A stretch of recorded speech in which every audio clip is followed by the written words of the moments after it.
Hello, আজ একটা Cuillin paper দিয়ে রাখি বানানো শেখাবো। তার জন্য 3টে আলাদা আলাদা কালার পেপারকে প্রথমে জুড়ে নিয়ে তারপর ওটা রোল করব। করা হয়ে গেলে একটু হালকা করে রোলটা করার পর ওটা একটু শেপ দিয়ে নেব, প্রজাপতির শেপের। দেওয়ার পর এইভাবে আমাদের করতে হবে হচ্ছে 4টে। তো প্রথমের দুটো বড় হবে, উপরে যেগুলো আছে, আর নিচের দুটো ছোট হবে। তো ছোট করার জন্য আমরা আবার একই কালারের পেপারকে হাফ করে কেটে নিলাম। তারপর আবার প্রজাপতির ডানার শেপটা আমরা দিয়ে নেবো। উপরের যেটা করেছি সেই শেপেরই নিচে আরেকটা হবে ছোট।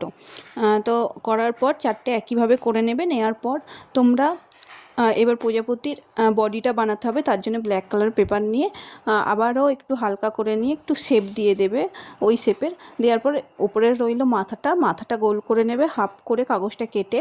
তারপর প্রজাপতির সুরগুলোও তোমরা ছোটো ছোটোভাবে রোল করে নেবে। দেওয়ার পর এইভাবে আঠা দিয়ে জুড়ে দেবে, তাহলেই প্রজাপতিটা বানানো হয়ে যাবে।